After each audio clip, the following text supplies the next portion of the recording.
Hello नमस्कार दोस्तों। मैं दीपक कुमार और दीपक जीएस क्लासेज में आपका स्वागत है। तो आज का हमारा टॉपिक रहेगा भारत परिषद अधिनियम 1909, जिसको हम मार्ले मिंटो सुधार भी कहते हैं। ये टॉपिक परीक्षा के दृष्टिकोण से बहुत ही महत्वपूर्ण है, क्योंकि कोई भी ऐसा एग्जाम है जिसमें हमको लगता है कि जो इससे क्वेश्चन नहीं आता, हर एग्जाम में एक ना एक क्वेश्चन इससे आता ही है। तो इसको हम बहुत अच्छी तरह से पढ़ेंगे।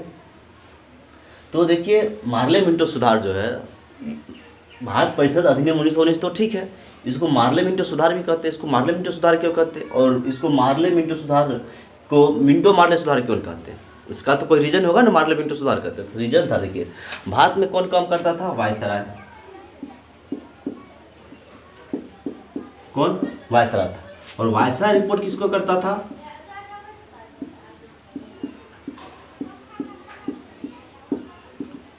भारत परिषद को। भारत में देखिए कौन था? वायसराय था। और वायसराय से जो ऊपर अधिकारी था, जो ऊपर का जो था, वायसराय से ऊपर कौन था? भारत परिषद था, जिसका हेड कौन होता था? भारत सचिव, जिसको हम भारत मंत्री भी कहते हैं। कौन? भारत सचिव या भारत मंत्री, जिसका हेड होता था। तो वायसराय था जो भारत में काम करता था। और वायसराय रिपोर्ट किसको करता था? तो भारत परिषद को रिपोर्ट करता था। तो देखिए, छोटा कौन हो? वायसराय हो। बड़ा कौन हो? भारत परिषद हो। यानी कि जब भी हम चलते हैं, बड़ा से छोटा चलते हैं ना, तो बड़ा कौन हो? भारत परिषद, और छोटा वायसराय। तब देखिए, तो वायसराय इस समय था कौन? मिंटो था,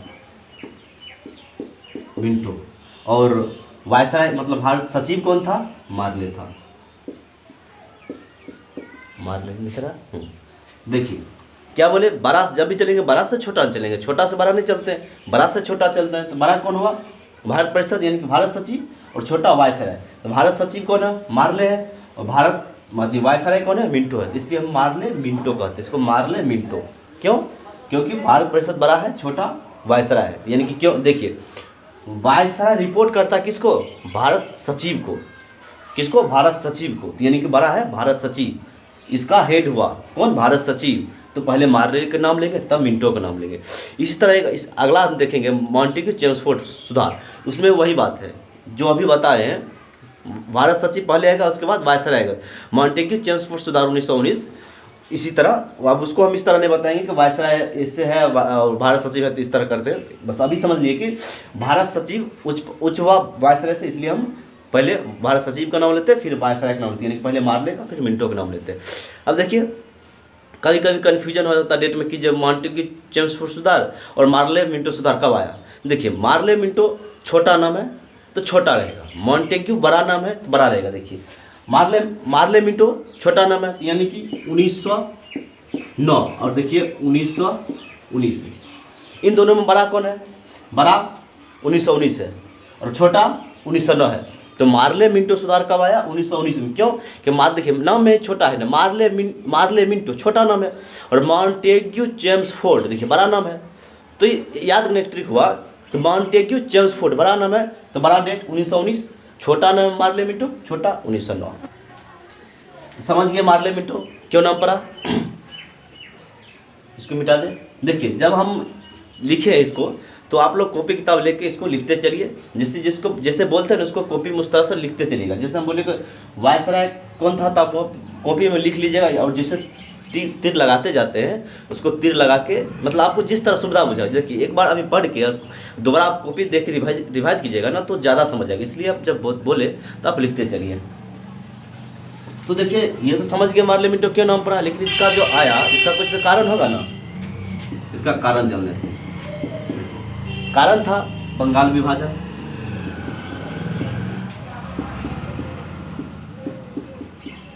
बंगाल विभाजन कब हुआ था? 1905। दूसरा था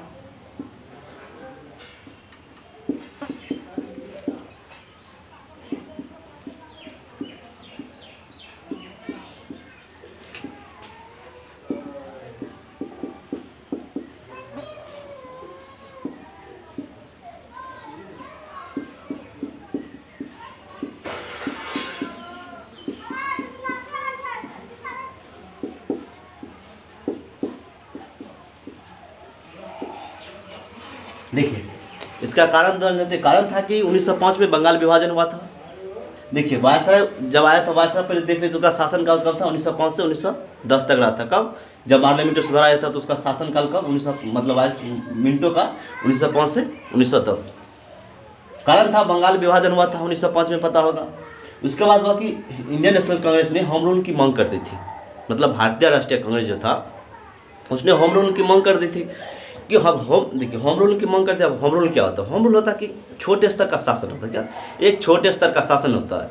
यानी कि कांग्रेस का कहना था कि लोकल मुद्दे पर, यानी कि लोकल में छोटे स्तर पर, लोकल बॉडी पर हमको शासन करने दीजिए, और आप ऊपर स्तर का, यानी कि ऊपर होता है उच्च स्तर पे आप लोग शासन कीजिए, हमको कोई दिक्कत नहीं, लेकिन लोकल जो है उस पर हमको शासन करने दीजिए। देखिए कांग्रेस का ना बहुत बड़ा योगदान रहा था इसमें, कांग्रेस का बहुत बड़ा योगदान रहा था। इनकी मतलब धीरे धीरे कांग्रेस ने आज़ादी तक पहुंचा था। देखिए एकाएक अगर जो आज़ादी मांग लेते तो आज़ादी नहीं मिलता था, दबा दिया जाता था। कांग्रेस अगर चाहता स्थापना हो और कुछ दिन बाद, मतलब कि महीना 2 महीने बाद कहता कि हम आज़ादी मांगेंगे तो तुरंत उसको दबा दिया जाता। लेकिन इसलिए कांग्रेस ने तुरंत आज़ादी नहीं मांगा, धीरे धीरे होम रूल की स्थापना की।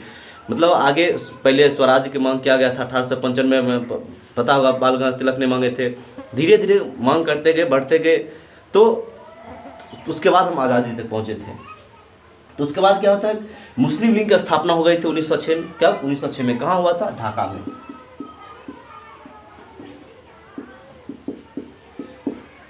ढाका में मुस्लिम की स्थापना हुई थी। तीन इसका जो मुख्य कारण था मार्ले मिंटो सुधार लाने का। अब इसका देखिए प्रावधान जान लेते हैं।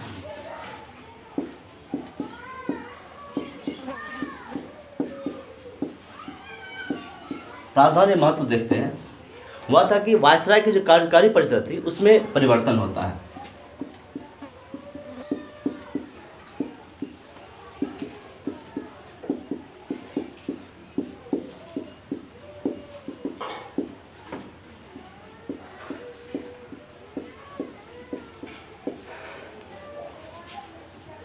वायसराय की कार्यकारी परिषद में परिवर्तन होता है। पहले भारतीय, यानी कि परिवर्तन देखिए अब क्या, वायसराय की कार्यकारी परिषद 4 बड़ी काम करता था, पता है, केंद्रीय विधान परिषद, प्रांतीय विधान परिषद, वायसराय की कार्यकारी परिषद और भारत परिषद। तो भारत परिषद कहाँ था? यूके में था। तो अभी तक हम देखे थे कि केंद्रीय विधान परिषद और प्रांतीय विधान परिषद में ही भारतीयों का एंट्री हुआ था, जिसमें हम देखे थे केंद्रीय विधान परिषद में 3 भारतीयों का प्रवेश मिला था। अब होगा क्या मार्ले मिंटो सुधार में कि अब वायसराय की कार्यकारी परिषद में भी भारतीयों का प्रवेश होने लगता है। होता है कि पहले भारतीय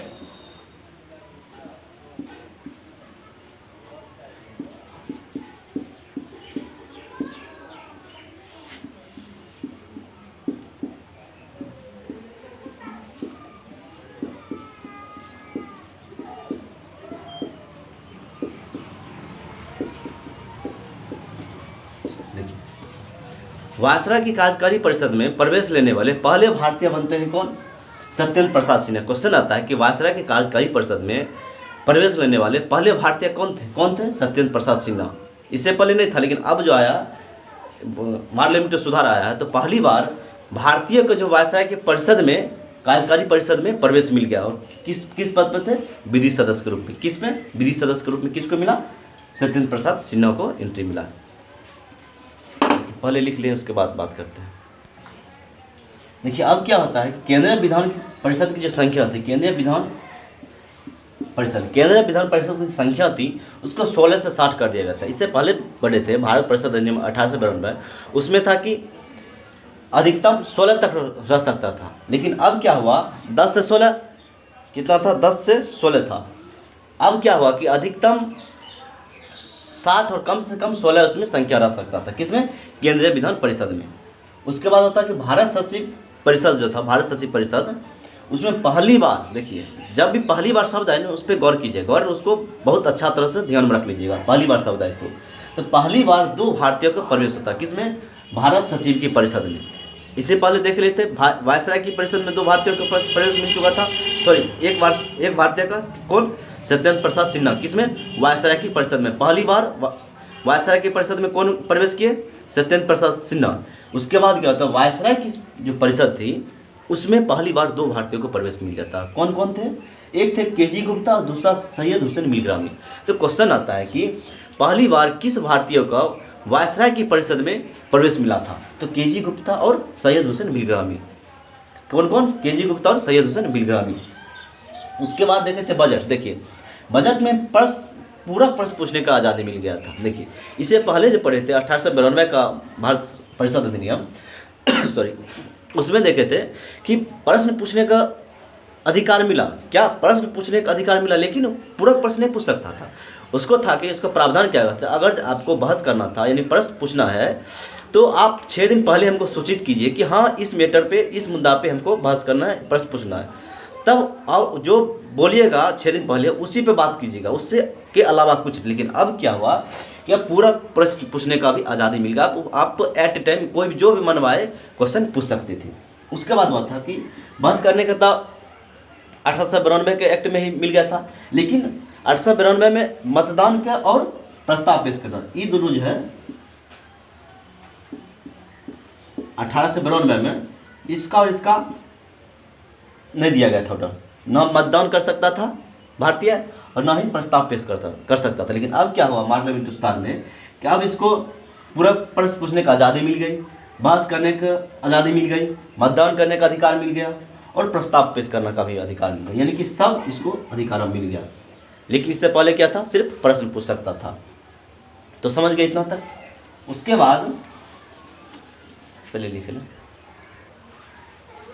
उसके बाद क्या हुआ कि पहली बार चुनाव का प्रावधान किया गया। क्या पहली बार चुनाव का प्रावधान किया गया, उसमें भी सीमित और अप्रत्यक्ष रूप से चुनाव का प्रावधान किया गया। और किसके लिए, तो केंद्रीय विधान परिषद के लिए। कितना सदस्य अधिकतम रह सकता था, 60।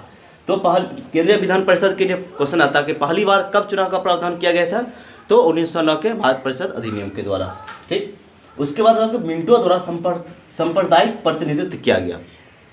मिनटों के द्वारा सांप्रदायिक प्रतिनिधित्व किया गया। अब देखिए ये क्या होता है सांप्रदायिक प्रतिनिधि, यानी कि सांप्रदायिक आधार पे कम्युनल के आधार पे अब वोट करने का ये मतलब आप सीधे समझिए कि मिनटों ने एक बड़ी चाल चलती, यानी कि फूट डालो शासन करो। अब अभी यहीं से आता है फूट डालो शासन करो का इसका फार्मूला होता है। देखिए जैसे मान लीजिए इसमें 60 केंद्रीय परिषद में क्या है, मेंबर है, तो इसमें क्या किया 20 मेंबर को मुस्लिम के लिए अधिकार दिया कि मतलब 20 जो सीट है ना 20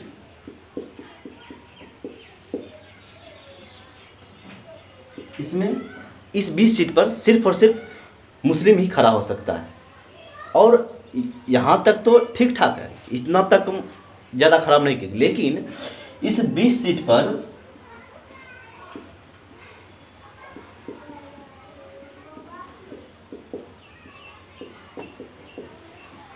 जो 20 सीट पर जो मुस्लिम खड़ा हुआ था उसमें मतदान भी मुस्लिम करेगा। क्या 20 सीट पर मुस्लिम जो कैंडिडेट है खड़ा होगा, वहाँ तक देखिए कोई बड़ा इशू नहीं। लेकिन जो 20 सीट है उस पर मुस्लिम वोटर ही मतदान कर सकता, हिंदू नहीं कर सकता। यानी कि अब हिंदू मुस्लिम को इस डिवाइड करने का सोच ले। देखिए क्योंकि समझ गया था कि 1905 जब बंगाल विभाजन हुआ था उसमें हिंदू मुस्लिम का एकता को बहुत बड़ा मायने रखा था। इससे पहले ऐसा एकता कभी नहीं देखा गया था। जैसे जो बहिष्कार किया गया था उसका यूके वाला सामान को, तो उस समय भी हिंदू मुस्लिम एकता को बहुत ज़्यादा देखा गया था। यानी कि इससे पहले समझिए ना, जब बंगाल विभाजन आया था हिंदू मुस्लिम दोनों ने एक होकर इसका बहिष्कार किया था।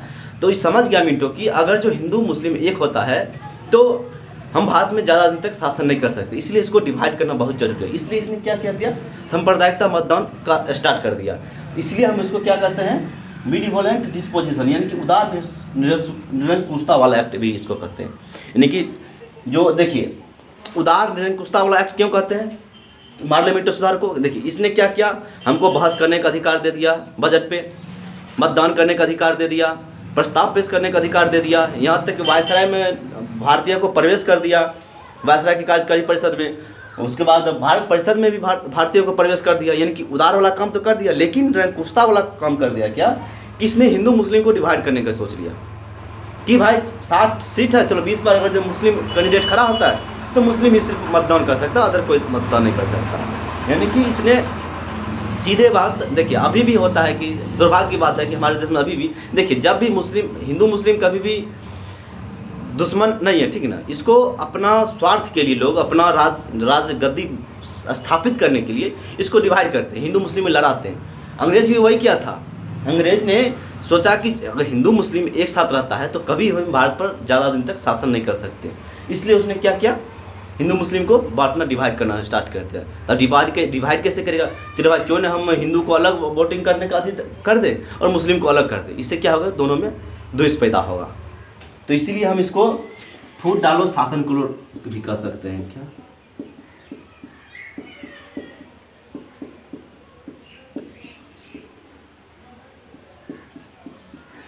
फूट डालो शासन करो, यहाँ से भी हम इसको भी फूट डालो शासन करो कर सकते, क्योंकि इसने क्या कि हिंदू मुस्लिम में द्वेष पैदा करने लगा। क्वेश्चन में देखिए, एक आता है कि यहाँ था उदार निरंकुशता वाला एक्ट, एक आता है निरंकुशता वाला एक्ट किसे कहता है, तो वो होता है 1835 को एक्ट को निरंकुशता वाला एक्ट कहते हैं। लेकिन उदार निरंकुशता वाला एक्ट किसको कहते हैं, 1909 मार्लियामेंटो सुधार का। क्यों, क्योंकि देखिए हमको अधिकार तो अच्छा दे दिया, लेकिन मतलब कि फुसला के लोभा के काम करवा लिया। लोभा का मतलब फुसला के हमको बहला के धोखा दे रहे एक तरह से। क्योंकि देखिए हमको अधिकार दे दिया, भाई मतदान कर सकते हो, बजट में प्रस्ताव पेश कर सकते हो, वायसराय में हम तुमको एंट्री दे दिए है, भारत परिषद में एंट्री दे दिए, लेकिन अंदर ही अंदर हिंदू मुस्लिम को एकता को तोड़ने में लग गया था। तो 1909 का मार्लियामेंटो सुधार यही तक, इससे ज़्यादा क्वेश्चन कोई भी एग्जाम में नहीं आता है। तो इतना ही तक। जय हिंद, जय भारत दोस्तों।